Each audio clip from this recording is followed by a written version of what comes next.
خرجت يوم السبت 18 لخدمة المختار في شهر صفر. أعوذ بالله من الشيطان الرجيم. بسم الله الرحمن الرحيم. الحمد لله وحده والصلاة والسلام على أشرف المرسلين سيدنا ومولانا محمد الأمين وعلى آله وصحبه ومن تبعهم بإحسان إلى يوم الدين. وجعل كلامي راشدا ومرشدا وفكرتي نوير وقلبي أرشدا. سدد لساني نوير جناني صفي أماني وزد برائي. mbokki jullit yi mbokki talibe yi assalaamu aleykum wa rahmatullahi taala wa barakatuhu. ginnaaw ba ñu sante yàlla julli ci yonentam bu tedd bi sallallahu taala alayhi wa sallam ñoo ngi santaat bu baax cheikhuna cheikh ahmadu bamba xaadimul rasul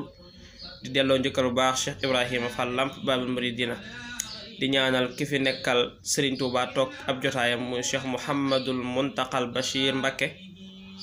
ñu koy ñaanal bu baax suñu borom may ko fan wu gudd lool ataalallahu baqaahu wa umrahu di ko ñaanal bu baax itam Serigne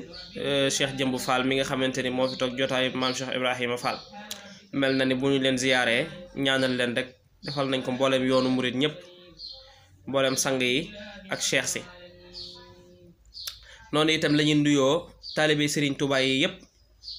fépp fuñ mën a nekk ci biir réew mi ak ci bitim réew ñoo ngi leen di nuyu di leen jox seen wàccuwaay bu baax a baax seen mbokkum taalibe seen xarit seen rak seen jànkatu xasida Serigne Saliou Mbaye moo leen di nuyu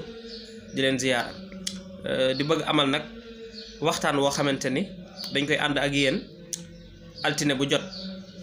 ak alxamis mu jëm ci waajtaayu màggal Tuubaa gi 18 safar insha allah taala ñu fas ko yéene ànd ak yéen ci ay waxtaan yu bari ngir gën a leeral gën a yaatal liggéeyu Sëñ Tuubaa bi nga xamante ni moom la defe woon ba ñibbisiwaat ci jàmm ak salaam ba ndam yi yëpp mu indaale ko taalibe yi war cee jariñu waaye it war a xam solos bis bi war a xam wàcc waayam mu nekk bis boo xam ne dañ ko war a fonk lool ndax li sëñ bi wax rek nga xam li waroon sababu dem gi ak dellu si rek dafa neex ci nu mu ko indi ci ñaari bayt yu gàtt rek sababu xaybatiya an allaha an araada minhu jaaha wa an akuna shafian li xawmi wa an akuna xaadiman fi daw mi nga xamante ni loolu mooy sabab bi waaye it bi mu ñibbisee li mu wax mooy ijaal rujuu'i ila xawmi saadatana wal takfina yowma jamail xalqi niiraana li wax ci sababu njëkk bi mu bayt yu ma njëkk a tudd sababu bi dem bi li mu ci wax rek mooy maanaam liggéey yonent bi sallallahu alayhi wasallam ak ràmm xeetu yonent bi sallallahu alayhi wasallam waaw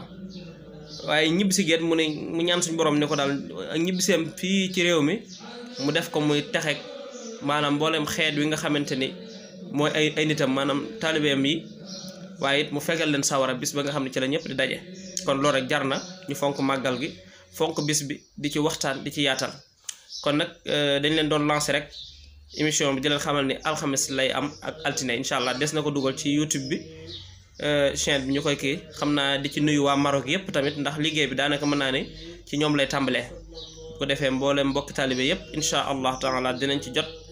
ñu gën ci waxtaan ak yéen gën ci laabirante bu soobee yàlla incha allah seen mbokkum taalibe seen xarit Serigne Saliou Mbaye yaaram xasida moom sëñ Cheikh Mbaye yaaram mu sëñ yaaram Mbaye moo leen di amal waxtaan bi incha allah taala di nuyu ñëpp wasalaamu aleykum wa rahmatullahi taala wa barakatuhu jërë ngeen jëf في كل سار وفي سفر أمان